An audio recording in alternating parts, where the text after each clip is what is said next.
आते खाते ले रहे हो क्या मैडम?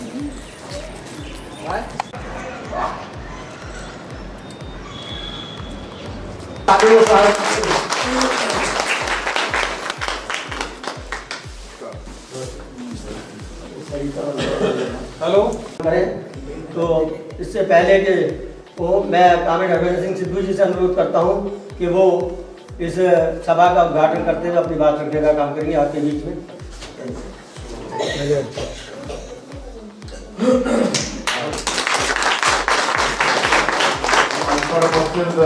मेरे सभी सहयोगी साथी और सभास्थल में बैठे हुए हमारे कुर्सी अच्छी नहीं लगती जनमधुर सभा की दिल्ली स्टेट की सभी आगे वाली कुर्सी तो आई अपने अपने यूनियन के लीडर साथियों, मैं नारायण सिंह और साथी राजेंद्र से कहूँगा कि वो पहले अपने जो हमारे गेस्ट हैं उनका स्वागत करेंगे। साथी राजेंद्र, महेंद्र,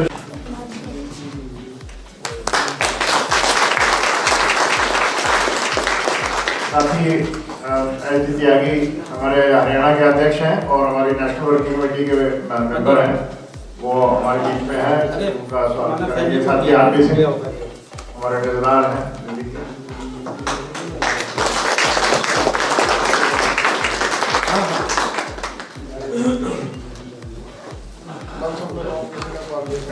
मेहमानों को करना हमारा पार्टिसिपेशन काफ़ी डेटें हमने फिक्स की, पीछे किसी न किसी कारण उसको डालना पड़ा वो किए हैं। और हमारे डिफेंस के जो बहुत मजबूत यूनियन है, दिल्ली की जितनी भी डिफेंस की यूनियन है, all India defence employ federation की, उसके जो कोऑर्डिनेटर हैं बलराज, वो हमारे वाइस प्रेसिडेंट हैं और अध्यक्ष की पोस्ट हमारे पास खाली है, तो इसलिए ये हमेशा यही है उसकी अध्यक्षता करते हैं।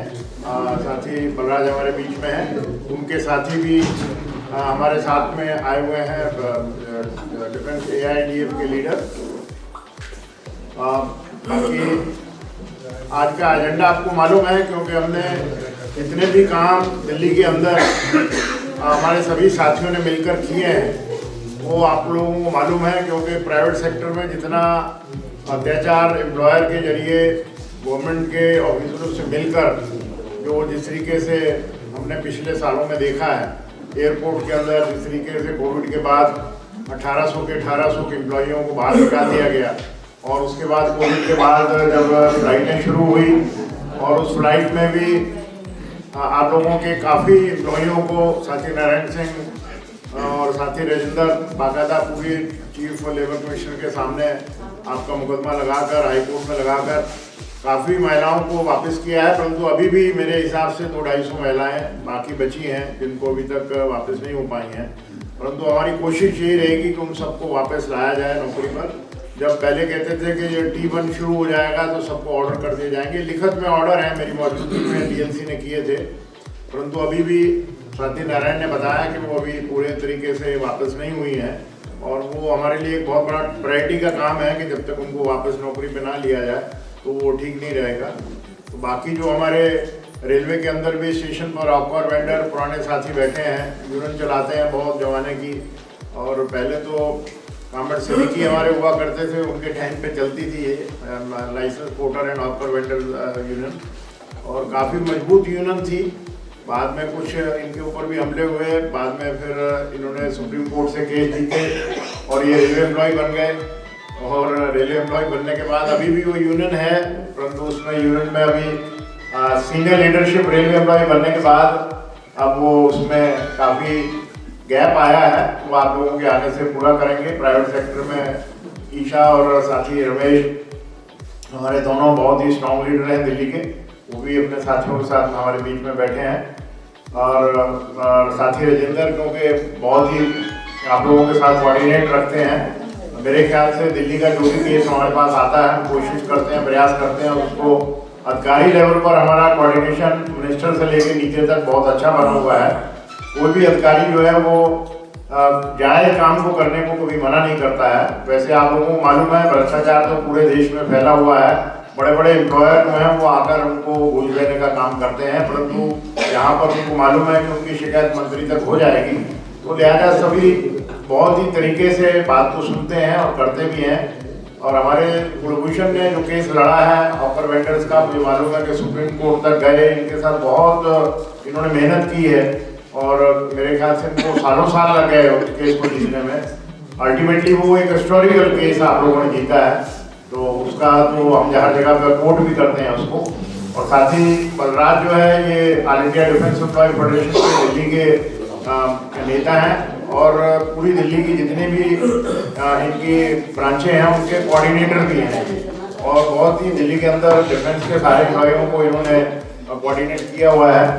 और आज क्योंकि हमारे बीच में साथी हमारे हरियाणा के और हमारे नेशनल वर्किंग कमेटी के मेंबर हैं, ये अध्यक्ष हैं हरियाणा के, आए हुए थे, तो हमने कहा आप भी आज हमारे गेस्ट के तौर पर सेंटर की तरफ से ऑब्जर्वर रहेंगे, आपको भी निमंत्रण है, तो हमारे सुबह से हमारे बीच में है। तो बाकी महेंद्र शर्मा जी से हमने पहले रिक्वेस्ट की थी कि आप भी आकर अच्छा आ गए, क्योंकि हमारे जो महेंद्र शर्मा जो मैं बता रहा था ये बहुत ही हमारे सीनियर लीडर हैं। किसी जमाने में जब हम भी यंग हुआ करते थे, ये उस वक्त एचएमएस का कारोबार था, ट्रेनिंग करने का, लोगों को तैयार करने का, क्योंकि यूनियन के अंदर जब तक ट्रेड यूनियन शिक्षा ना दी जाए तो उसको ट्रेड यूनियन के बारे में जानकारी नहीं होती, कानून कायदे का जानकारी नहीं होती। तो इन्होंने अपनी काफ़ी यंग एज उसमें गुजारी है। उसके बाद से ये अंतर्राष्ट्रीय स्तर पर प्रमोट हो गए और ITF के रीजनल सेक्रेटरी रहे एशिया पैसिफिक के काफ़ी समय तक। अभी हमारे साथ बाकायदा हिंद मजदूर सभा को आगे बढ़ाने का काम कर रहे हैं। बाकी मंजीत अहलूवालिया आप लोग जानते हैं कि ये जितने 5 स्टार होटल हैं देश में उनकी नेत्री हैं। ये जो ITDC है उसकी यूनियन की जो महामंत्री हैं और अशोका होटल की भी ये लीडर हैं। तो इसलिए हमारे को होटलों के अंदर कर्मचारियों को आज वो हमारे इनके जो अध्यक्ष हैं उपाध्याय SS उपाध्याय बहुत पुराने लीडर हैं, परंतु अभी वो एज के हिसाब से कुछ उनको अस्वस्थ हो गए, इसलिए हमारे बीच में नहीं आ पहुँच पाए। परंतु उन्होंने काफ़ी अपनी लाइफ जो है रोटेटिंग के बैनर के नीचे दिल्ली के अंदर हिंद मजदूर सभा के झंडे को मजबूत करने के लिए काफ़ी योगदान किया है। बहुत काबिल लीडर हैं और अभी एक सर्दी भी है और एज भी है, तो लिहाजा हमने कहा था कोई बात नहीं, अगर पहुँच पाए तो ठीक है, नहीं तो अदरवाइज वो हमारे सम्मानित नेता तो हैं ही हैं। साथ ही नारायण सिंह आप लोग जानते हैं, नारायण सिंह ने प्राइवेट सेक्टर में इसका पूरा योगदान है। कोई भी वर्कर है, मेरे ख्याल से हॉस्पिटल की आपकी महिलाएं आई होंगी, तो ये आशा का हो, हमारा चाहे आंगनबाड़ी हो, चाहे हमारे आपकी जितने भी हैंडीकैप बच्चे हैं, मेंटली रिटार्डेड बच्चे हैं, उनको यहाँ पर जो एक उनकी देखरेख करने के लिए DTC के भी लीडर हमारे बीच में आए हुए हैं। DTC में हमारा बहुत पुराना प्रयास रहा कि हमारी वहाँ पर यूनियन हो, क्योंकि वहाँ पर पॉलिटिकल पार्टी के लोग बागों ने DTC के अंदर किया था। अल्टीमेटली DTC सारी प्राइवेटाइज हो गई, नहीं तो किसी जमाने में DTC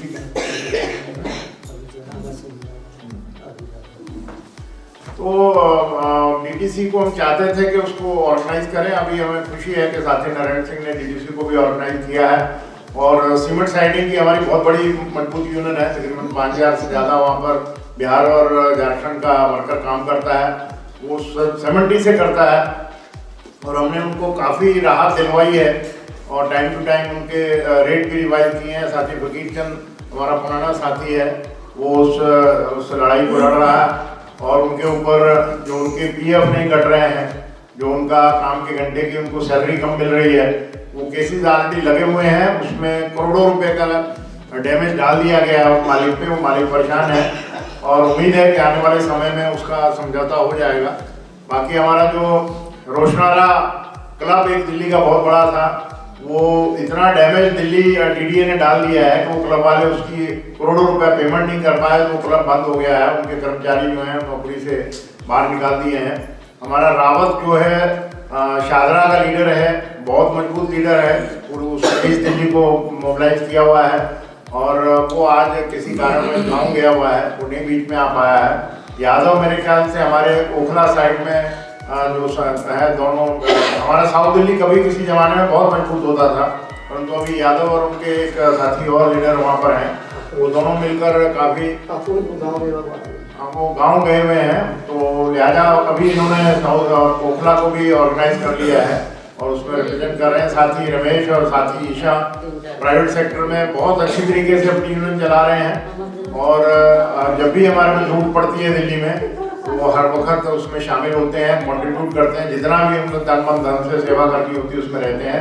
बाकी प्राइवेट सेक्टर को जितना मेरे ख्याल से नारायण सिंह ने कवर किया है, पहले कभी साधु सिंह इस तरीके से कवर करते थे जो हमारे अध्यक्ष रहे हैं साधु सिंह, उनकी बाद में तबीयत खराब हो गई, वो फिर बीमार रहने लगे, बाद में उनका देहांत हो गया। तो वेस्ट दिल्ली को सारा साथी नारायण सिंह ने कवर किया और कोऑर्डिनेट भी करते हैं पूरी दिल्ली से दूसरे सेक्टर उसको भी। तो लिहाजा हमारा डिस्ट्रिक्ट के अंदर बहुत ही अच्छी टीम वर्क है। मैं इतना टाइम नहीं दे पाता हूँ क्योंकि मेरे पास 2012 से केंद्र की जिम्मेवारी ब्राह्मण पुरोहित जी ने दी थी, उसको भी पूरे प्रयास करके उसको हम कर रहे हैं, चला ही रहे हैं आपके सहयोग से। परंतु जहाँ जरूरत पड़ती है समझ में आता है कि साथी हमारे किसी जगह पर किसी अधिकारी के पास बैठना है, मंत्री को कंप्लेंट करनी है, हाँ, तो उसमें पूरा प्रयास करता हूं कि आपका केस कोई गिरे ना, आपको कहीं पर कोई नुकसान हो ना। मैंने खुद लेबर मिनिस्टर भूपेंद्र यादव से आपके एयरपोर्ट के बारे में बात की थी, उन्होंने चीफ लेबर कमिश्नर को आदेश दिए थे। पहले वाले लेबर सेक्रेटरी ने हमारे से वायदा किया था कि मैं हरभजन खुद आपकी अगली तारीख में आऊँगा, उन्होंने मैसेज भी दे दिया था, परंतु वो वर्तमान गवर्नमेंट ऑफ इंडिया के सेक्रेटरी हो गए, वो दूसरे डिपार्टमेंट में चले गए दूरदर्शन में।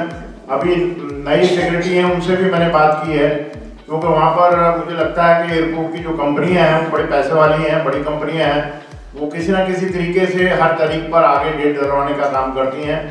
उनको भी कोशिश कर रहे हैं कि इस दफ़ा लेबर सेक्रेटरी को वहाँ पर लाऊं आपके वहाँ पर और आपसे मिलवाऊं सारी जो महिलाएं इस वक्त बाहर हैं, ये भी मैं प्रयास कर रहा हूँ। उन्होंने मेरे को प्रॉमिस भी किया है कि नेक्स्ट डेट पर वो वहाँ पर पहुँचेंगी और फिर जो भी समस्याएं हैं उनके सामने डिस्कस करेंगे। परंतु मुझे मालूम है नारायण सिंह ने जिस तरीके से केस को वहाँ पर डील किया है, मैं कई तारीखों में आपके वहाँ पहुँचता हूँ।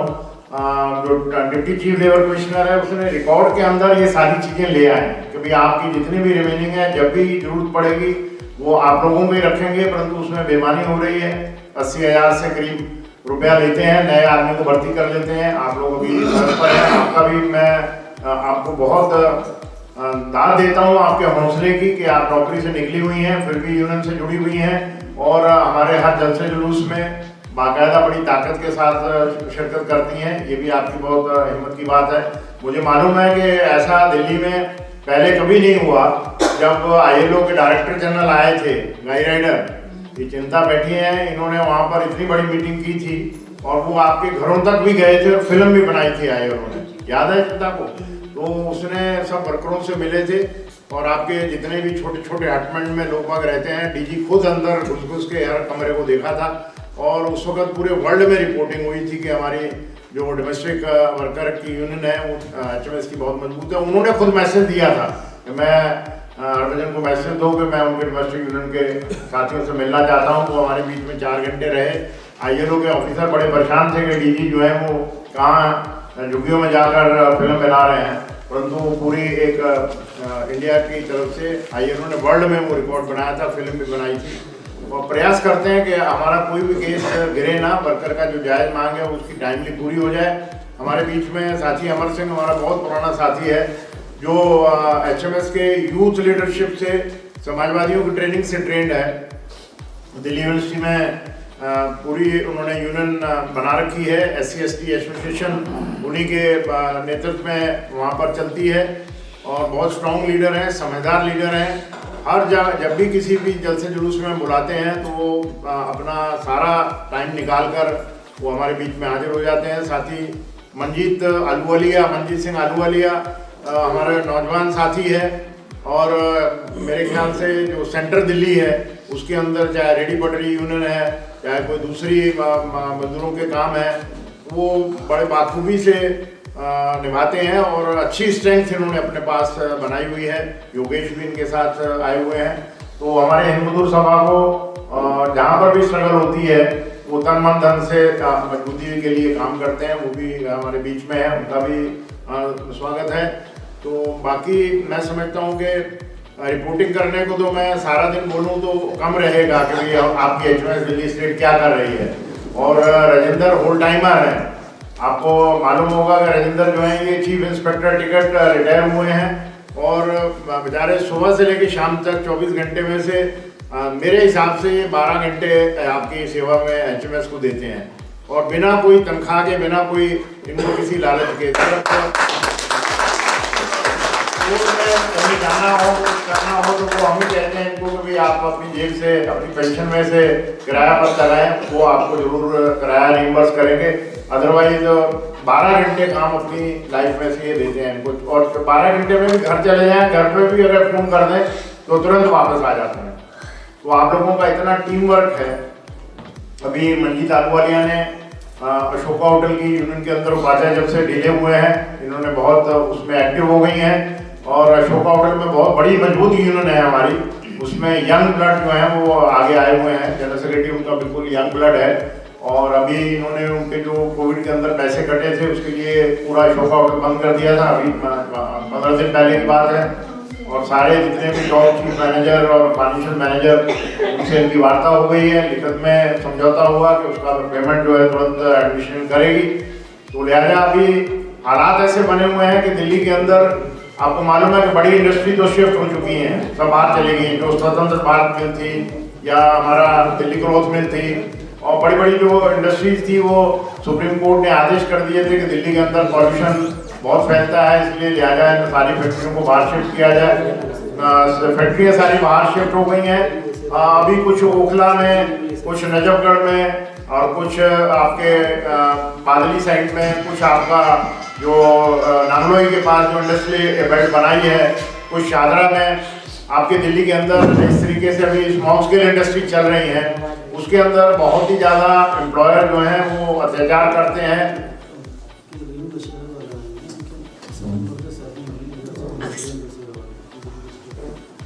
क्योंकि जैसा मेरे को नारायण सिंह ने बताया कि वो ये इनफॉर्मल सेक्टर में नारायण सिंह पूरा प्रयास करते हैं कि कोई वर्कर जिसके ऊपर जाती हो रही है वो बचे ना, और इन्होंने तकरीबन हर सेक्टर को कवर किया हुआ है।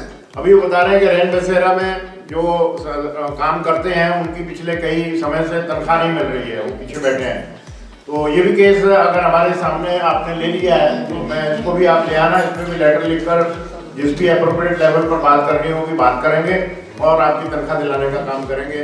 दिल्ली के जितने हॉस्पिटल हैं वो हमारे एचएमएस ने उसको ऑर्गेनाइज किया हुआ है, अभी का नहीं किया हुआ, बहुत पुराना किया हुआ है। हमारे बहुत पुराने लीडर हुआ करते थे, सीपी अग्रवाल, उनके दोनों लड़के बड़े एडवोकेट बन गए हैं, परंतु दिल्ली के सारे हॉस्पिटल में उन्हीं की यूनियन है, तो उनके बराबर का इक्विवेलेंट कोई दूसरी यूनियन है नहीं। वो आज राजीव हमारे बीच में आ नहीं पाए हैं क्योंकि वो अच्छे एडवोकेट हो गए हैं, हाई कोर्ट में उनकी अच्छी प्रैक्टिस है, परंतु यूनियन अपनी खूब चलाते हैं।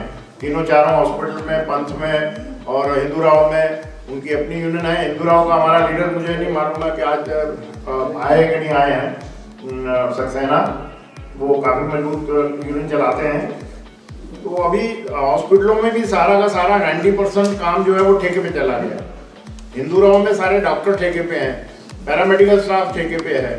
तो अभी हमारा काम जो है वो जितना भी कॉन्ट्रैक्ट लेबर है उसको ऑर्गेनाइज करने का, क्योंकि अभी रेलवे में भी तकरीबन मेरे हिसाब से 40-45% काम जो है वो ठेकेदार के पास चला गया और ठेकेदार जो है वो 12 घंटे काम लेता है, तनख्वाह जो है वो पूरी देता नहीं है और कोई पीएफ का पैसा नहीं काट देता है, जमा कराता, ईएसआई का पैसा जमा नहीं कराता है। तो लिहाजा वर्कर बड़ी बोल के पब्लिक को बेवकूफ़ बनाने के आप हिंदूराव में चले जाओ, हिंदूराव दिल्ली का हॉस्पिटल है और वहाँ का लीडर जो है वो मेरे टच में रहता है।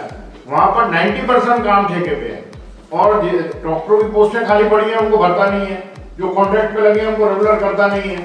साथी अमर सिंह बैठे हैं कि दिल्ली यूनिवर्सिटी में 6000 एम्प्लॉई पिछले 15 साल से कॉन्ट्रैक्ट पे काम कर रहा है, चाहे वो असिस्टेंट प्रोफेसर है, लेक्चरर है, चाहे वो माली है, चाहे लैब स्टाफ है। और अभी उन्होंने नई भर्ती के लिए नोटिफिकेशन निकाल दिया है। तो जो 15 साल से दिल्ली यूनिवर्सिटी में पढ़ा रहा है या लैब में काम कर रहा है, टेक्नीशियन है लैब का या माली है या सफाई वाला है, जिसकी उम्र जो है 40 साल हो गई है, बनाता बच्चों को पढ़ाते हैं, वो कॉन्ट्रैक्ट पे हैं। ये साथी अमर सिंह अभी जब बात रखेंगे ये बताएंगे।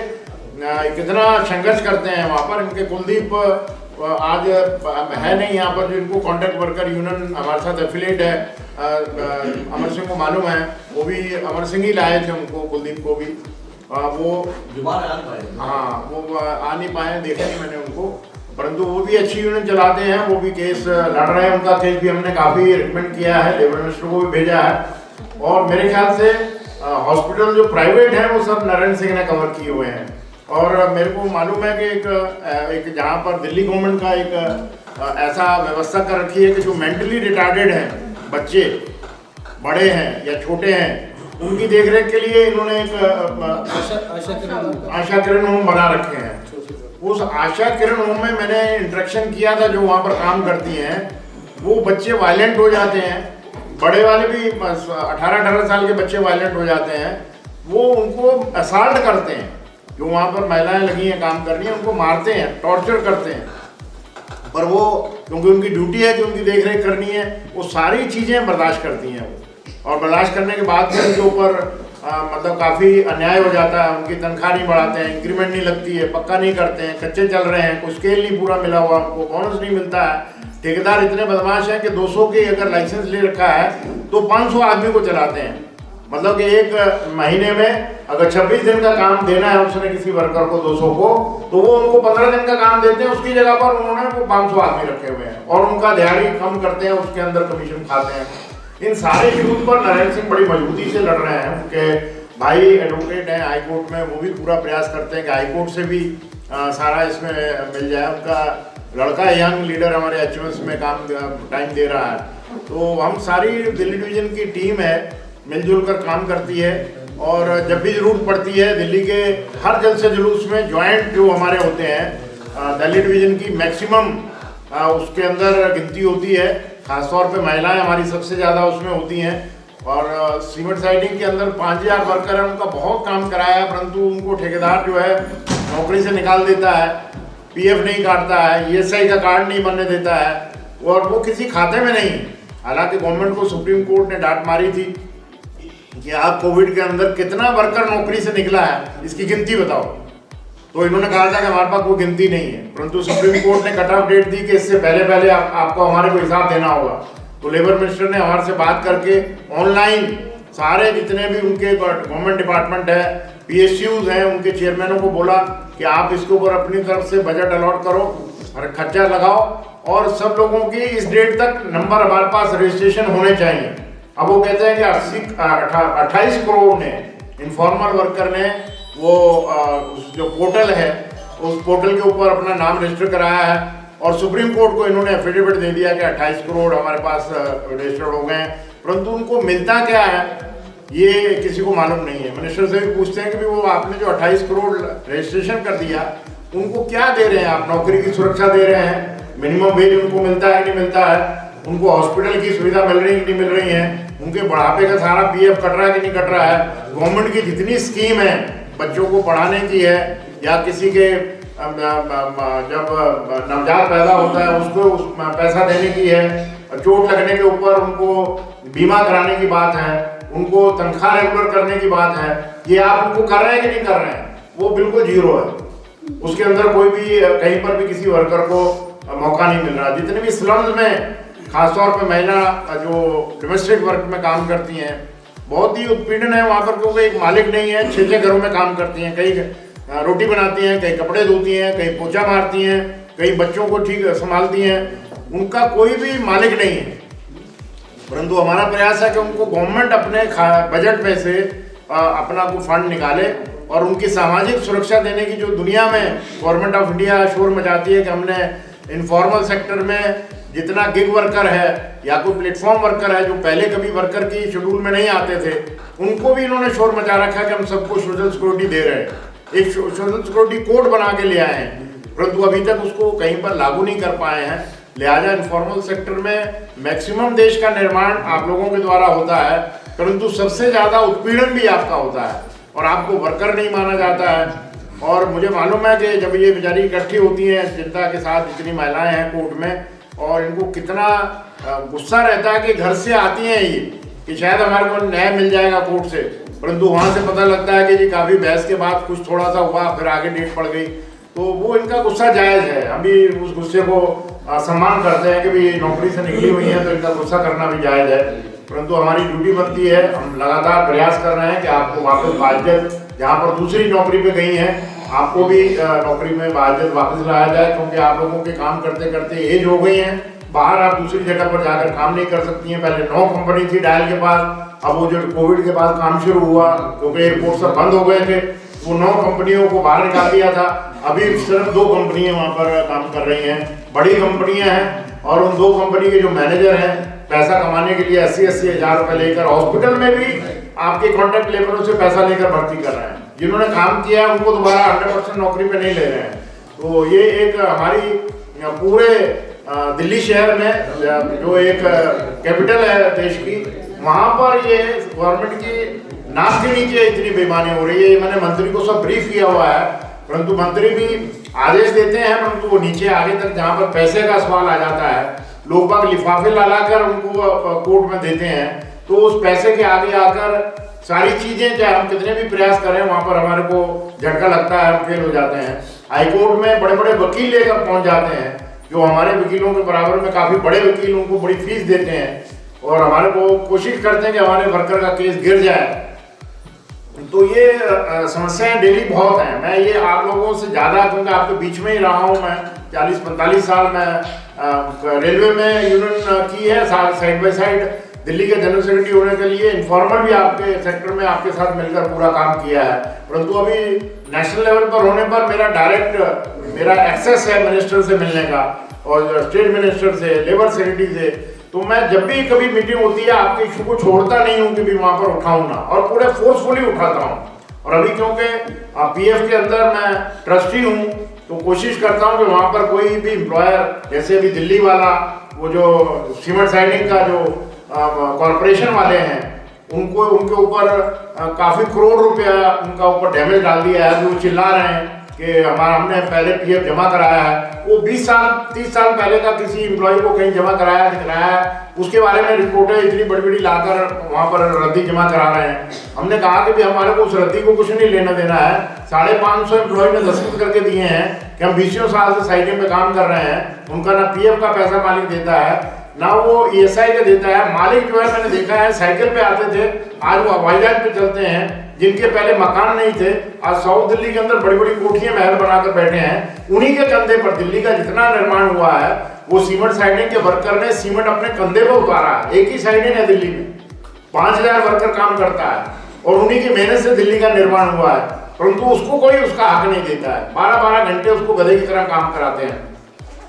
परंतु हमारा जितना फर्ज बनता है, हम बाकायदा हर लड़ाई में, चाहे किसी की झुग्गी तोड़ने का नोटिस आ जाए, हम उसके लिए भी जाकर खड़े होते हैं। और शिवपुर बस्ती में झुग्गी तोड़ने की बात आई थी, वहाँ पर भी हमने काफ़ी माहौल खड़ा किया। वहाँ पर फिर पॉलिटिकल पार्टीज हमारे कहने पर कूद गई। राहुल गांधी खुद पहुँच गए वहाँ पर, केजरीवाल खुद पहुँच गए वहाँ पर, और कांग्रेस ने उस वक्त मिस्टर सिब्बल, कपिल सिब्बल मिनिस्टर थे, उन्होंने एडवोकेट को खड़ा करके हाईकोर्ट से स्टे दिलवा दिया। और जो अपनी जो हमारी जो झुग्गियाँ टूट रही थी, नोटिस चला गया था, उसके ऊपर ह्यूमन राइट्स कमीशन आ गया। एक बच्चा मर गया था वहाँ पर, उस ह्यूमन राइट्स कमीशन ने सारा वहाँ पर इन्वेस्टिगेशन शुरू कर दी। रेलवे के अधिकारी सब बह गए थे। अंत में जाकर हाईकोर्ट ने ऑर्डर दे दिया कि आप जब तक इनको पक्की मकान बनाकर नहीं देंगे, आप इनकी झुग्गी को नहीं तोड़ सकते। ये हाईकोर्ट का डिसीजन है। और उस वक्त 1400 झुग्गी रिकॉर्ड पर आ गई हैं, परंतु अभी वो 1400 झुग्गी से 6000 झुग्गी हो गई हैं।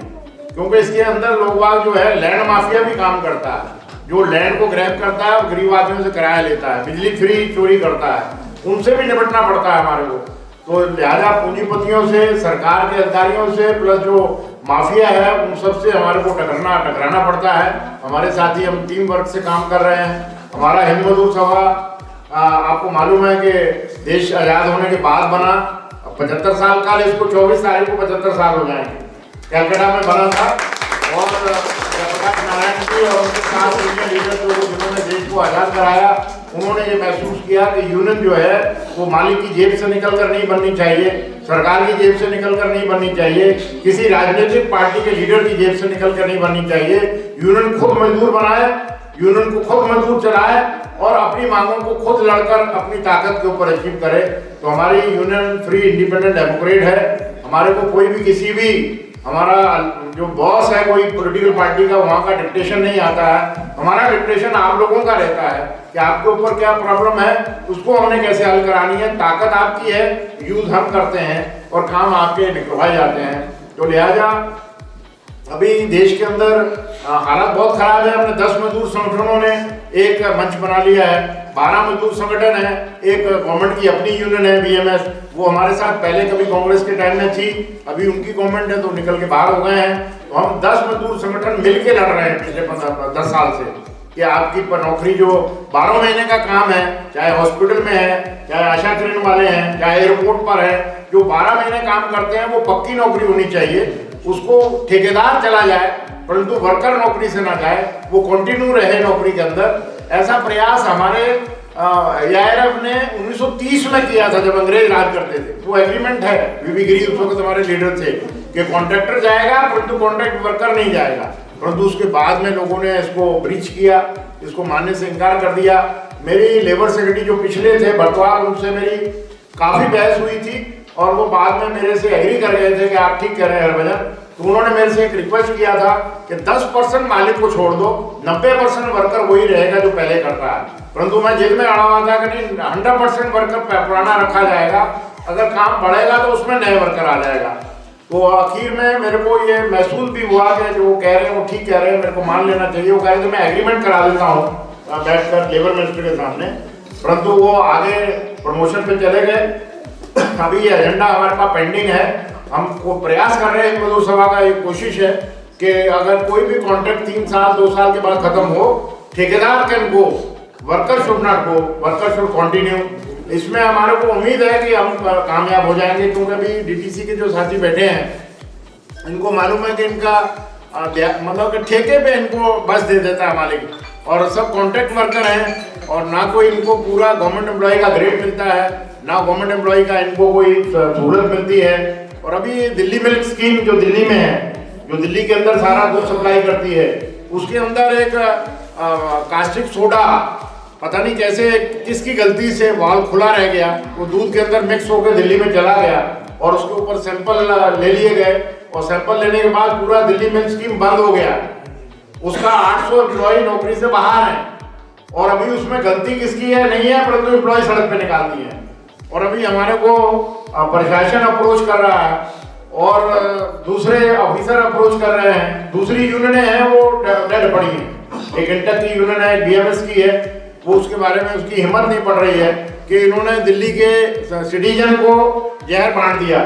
वो किसी एम्प्लॉय का कसूर नहीं है, हमने कहना है कि जिसका कसूर है इंक्वायरी कराओ, उसको फांसी लगाओ, परंतु जो एम्प्लॉय वहाँ ईमानदारी से काम कर रहा है उसको आप क्यों नौकरी से निकाल के बाहर बैठा दिया। तो लिहाजा अभी इंक्वायरी उस पर अपॉइंटमेंट मजिस्ट्रेट की इंक्वायरी ऑर्डर करी है दिल्ली ने। अभी देखते हैं, कोशिश हमारा है कि उसके अंदर हम कितना अचीव कर पाएंगे। तो लिहाजा डिमांड आपकी जो है वो हमने आपके मांग पत्र में जो 10 मजदूर संगठनों ने बनाकर दिल्ली के अंदर प्रदर्शन ज्वाइंट शुरू कर रखे हैं, पूरे हिंदुस्तान में शुरू किए हुए हैं कि जितनी बेरोजगारी है उसको नौकरी देना सरकार की रिस्पॉन्सिबिलिटी है। राइट टू वर्क, काम का अधिकार हमारा मौलिक अधिकार है, ये भीख नहीं है। अगर हम हिंदुस्तान के नागरिक हैं, हमारी वोट से सरकार बनती है, सरकार की ड्यूटी है कि हमारे 2 हाथ को काम दे, काम भी अच्छा दे, पक्की नौकरी सुरक्षा दे, उसके ऊपर तनख्वाह जो हमारे फार्मूले हैं उस तनख्वाह के हिसाब से मिनिमम वेज जो है हमने अभी जो मांगा है वो 26,000 होना चाहिए कम से कम। जो ठेकेदार का वर्कर भी है उसको 26,000 मिलना चाहिए, हफ्ते में 1 रेस्ट मिलना चाहिए और 21 दिन के बाद एक अर्न लीव मिलनी चाहिए, कैजुअल लीव उसको 15 मिलनी चाहिए और उसका ड्यूटी पे चोट लगे उसका इलाज और उसका जो अंग विहीन हो या डेथ हो जाए उसको बाकायदा कंपनसेशन मिलना चाहिए, उसके बच्चे को अनुकंपा के आधार पर नौकरी मिलनी चाहिए। ये कानून है सब बने हुए, परंतु उसको कोई मालिक जो है वो प्राइवेट सेक्टर में लागू नहीं होने देता। वो कहता है कि ठेकेदार के वर्कर है, प्रॉफिट सारा प्रिंसिपल एम्प्लॉयर खाएगा और वर्कर को कुछ देना नहीं पाएगा। तो लिहाजा इसमें हमारे तजर्बे के मुताबिक मैक्सिमम एक्सप्लॉयटेशन है, just like a force labour, बंधुआ मजदूर हमारे देश के अंदर काम कर रहे हैं लोग बाग। प्राइवेट सेक्टर में 93% लोग बाग इनफॉर्मल में है और सिर्फ 7% फॉर्मल सेक्टर में है, जिसमें रेलवे है, डिफेंस है, पोस्टल है। परंतु अभी गवर्नमेंट ने डिसाइड कर लिया है कि जो भी 7% है उसको भी वो कन्वर्ट करके कॉन्ट्रैक्टरशिप में लिया है। गवर्नमेंट डिपार्टमेंट में भी अभी रेलवे के अंदर भी 40% काम ठेके पे चला गया है।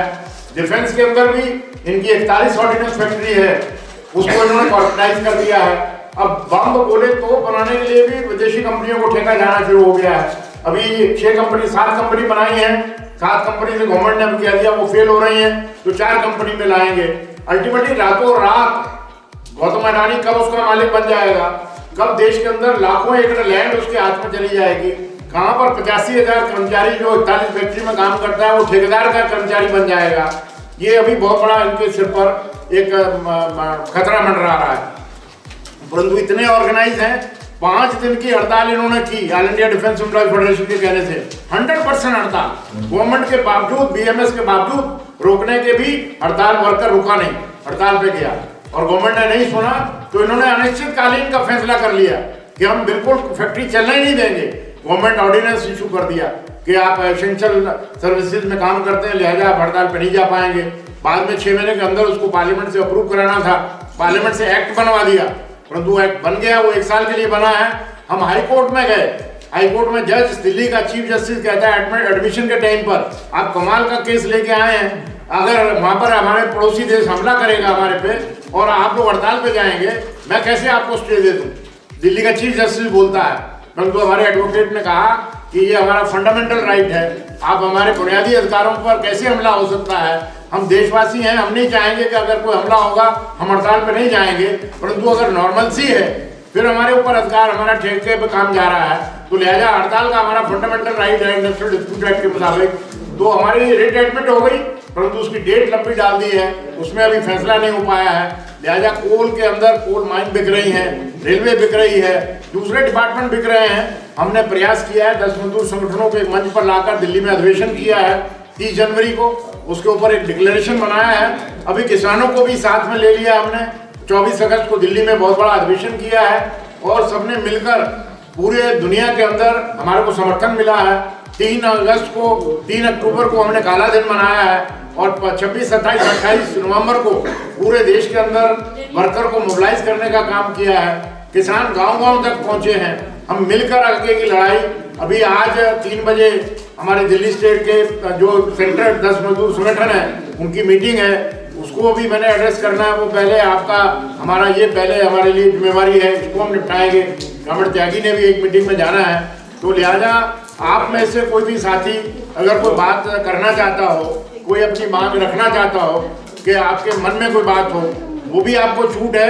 रिपोर्ट आपकी बनी हुई है, जो हमने काम किए हैं वो जो साथी राजेंद्र ने रिपोर्ट की कापियां मेरे ख्याल से आप लोगों ने बांट दी है। राजेंद्र जी सर, रिपोर्ट बांट दो, सबको रिपोर्ट की कापियां दे दो। और आप लोगों का जो भी दफ्तर में हमारा कोई खर्चा हम करते नहीं है, तो लिहाजा छोटा मोटा जो खर्चा होता है वो है, बाकी हमारे पास आप लोगों के दिए हुए चंदे से हमने कोई फिक्स डिपॉजिट करा रखा है, उसके ब्याज से काम चलाते हैं। तो लिहाजा आप लोगों से उम्मीद है कि अभी हमारा अधिवेशन 75वां साल ऑल इंडिया का अधिवेशन भी हमारा कानपुर में, वहाँ पे नागपुर में होने जा रहा है। वो 3 और 4 और 5 जनवरी में होगा और उसमें भी हमारे साथी दिल्ली के हिस्सा लेंगे। एक सोनियर इशू कर रहे हैं, उसके अंदर भी हम आप लोगों से उम्मीद करते हैं कि हमारे को उसको चलाने के लिए पैसा मिलेगा, तो हम आप लोगों की मेहनत की कमाई में से उसमें भी अपना योगदान देंगे। जिस दफ्तर में आप बैठे हैं, ये दफ्तर किसी टाटा बिरला का नहीं है, किसी टाटा बिरला या सरकार के पैसे से नहीं बनाया है, ये आप लोगों की मेहनत की कमाई में से हमने आपसे चंदा लेकर दफ्तर बनाया है। गवर्नमेंट हमने लैंड सरकार से ली है, परंतु ये बड़ा दफ्तर दिल्ली शहर में, कैपिटल में हिंदू सभा का नेशनल हेडक्वार्टर ऑफिस, ये आपके चंदे से बना है। इसमें कोई मालिक नहीं कह सकता कि मैंने पैसा दिया है, ये वर्कर के पैसे से बना है, ये आपका अपना दफ्तर है। तो लिहाजा हमारा काम है कि हम दिल्ली शहर में नहीं, पूरे हिंदुस्तान में हिंद मजदूर सभा जो कि एक फ्री इंडिपेंडेंट डेमोक्रेटिक ऑर्गेनाइजेशन है, वो अपना पूरे हिंदुस्तान में जो एक मुकाम बना रखा है, सिर्फ देश में नहीं दुनिया के अंदर बनाया हुआ है और आने वाले समय में हम इसको और मजबूती से करेंगे। अभी साथी त्यागी से हमारी बात हुई है, जो एनसीआर है, एनसीआर का मतलब हरियाणा हमारे साथ जो टच करता है, यूपी जो हमारे साथ टच करता है, राजस्थान हमारे दिल्ली के साथ जो टच करता है, वहाँ की बेरोजगार जनता दिल्ली में ना आए, दिल्ली के ऊपर बोझ ना पड़े, वो अपने अपने गाँव में इंडस्ट्रियाँ लगे, उसी एरिया में इंडस्ट्री डेवलप हो, बेरोजगार उसी में काम में लग जाए।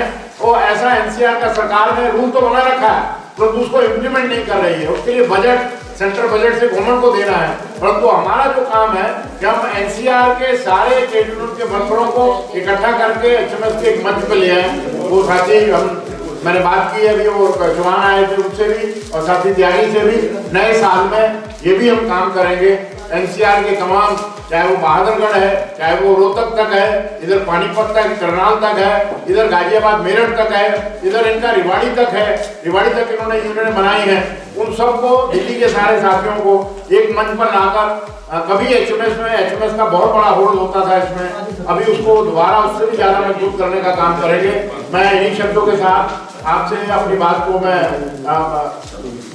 अब अपनी बात को खत्म करता हूँ। साथी त्यागी आपको मैसेज देंगे, आपको संदेश देंगे, क्योंकि उन्होंने जाना है, उनको हम जाने नहीं देंगे, उन्होंने आगे मीटिंग में मैसेज देंगे, क्योंकि हमारा ये सारे साथी अपना काम छोड़ के आए हैं, तो मैं उनको कहूँगा। धन्यवाद। आदरणीय सम्माननीय हिंदू सभा के राष्ट्रीय महासचिव विष्णु साहब,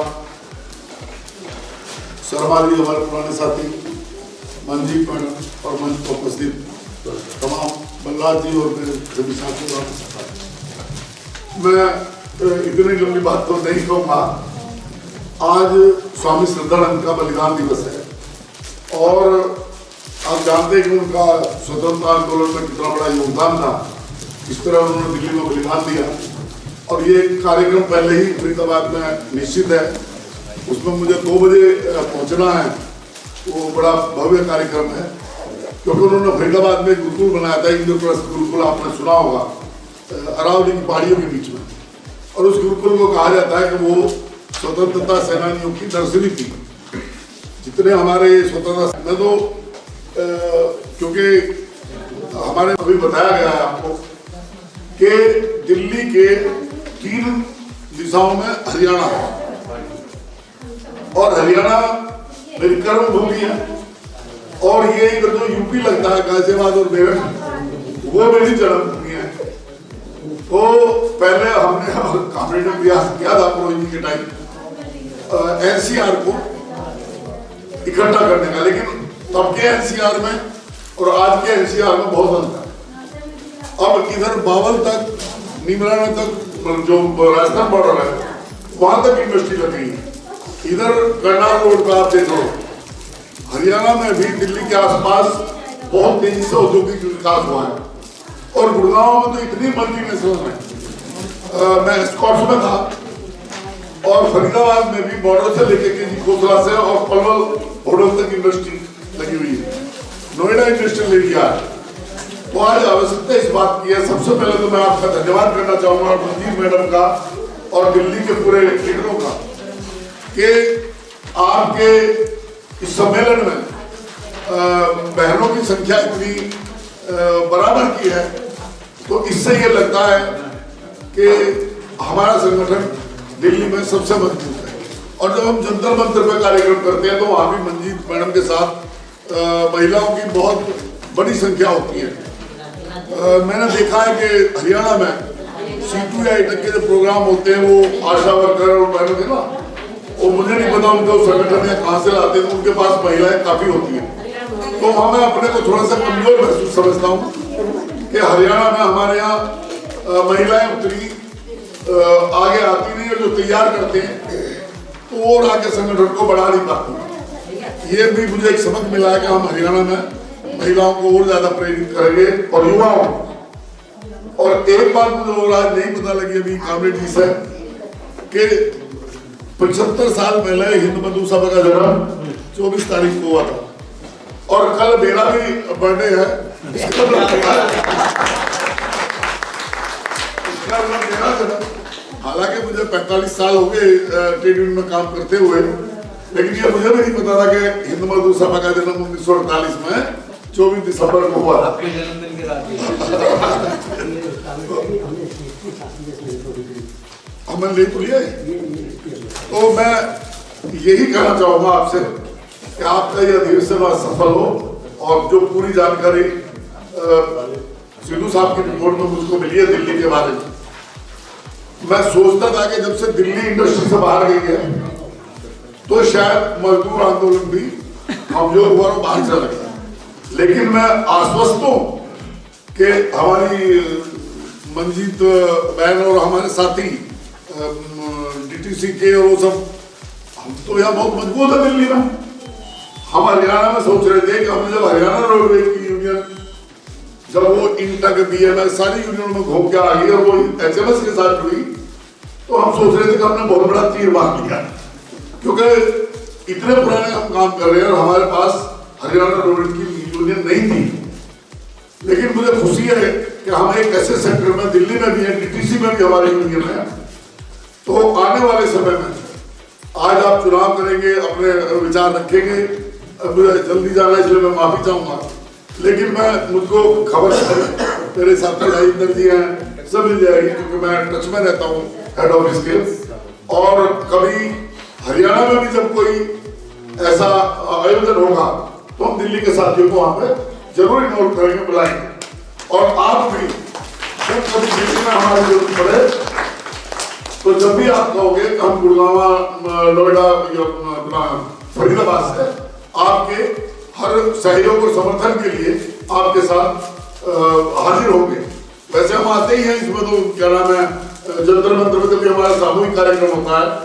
मैं एक बात कहकर बात समाप्त करूंगा कि अगर हमने एनसीआर में, जो हमारे महामंत्री जी ने हमें निर्देश किया है, अगर हमने एनसीआर में हिंद मजदूर सभा को मजबूत कर लिया दिल्ली के चारों तरफ, तो हम पार्टी की किसी की भी सरकार हो, जो मजदूर विरोधी हथकंडे अपनाएगी, तो हम वो चौधरी चरण सिंह वाली नीति अपनाएंगे, दिल्ली के चारों तरफ से मजदूरों को इकट्ठे करके, और यह सेंटर में जो भी सरकार होगी उसकी नाक में दम करने का काम करेंगे, अपनी बातों को मनवाने का काम करेंगे। इन्हीं उद्देश्यों के साथ हमें आगे काम करना है, अपनी संगठन शक्ति को बढ़ाएंगे। हमारे पास यही एक हथियार है और उसके दम पर हम अपनी लड़ाई को जीतेंगे और जीतते रहे हैं, आगे भी जीतेंगे। शुभकामनाओं के साथ आपका धन्यवाद करते हुए आपने मेरे थोड़ा सा मुझे सुना, और क्योंकि मेरा साथी जो मेरे साथ आया तो लेकर आया, वो गाड़ी में इंतजार कर रहा है, मैं मुझे जाने की इजाजत देंगे। आगे महामंत्री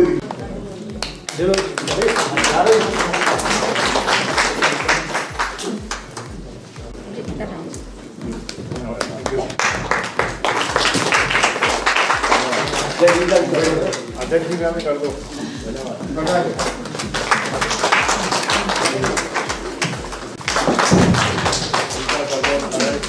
सर थोड़ा साइड। हाँ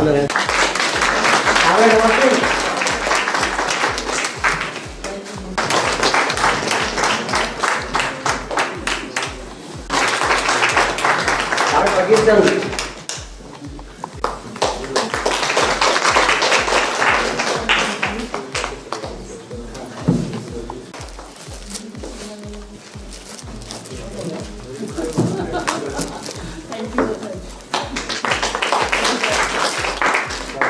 मैडम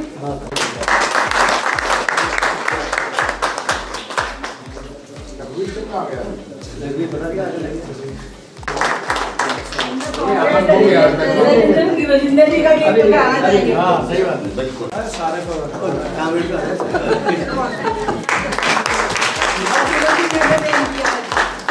एचएमएस जिंदाबाद, एचएमएस जिंदाबाद, कॉमरेड हरभजन सिंह मिलके बोलो जिंदाबाद, हाथ उठा के जिंदाबाद, आज दो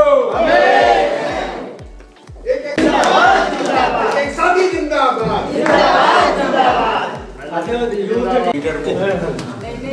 आने दो कराऊंगा।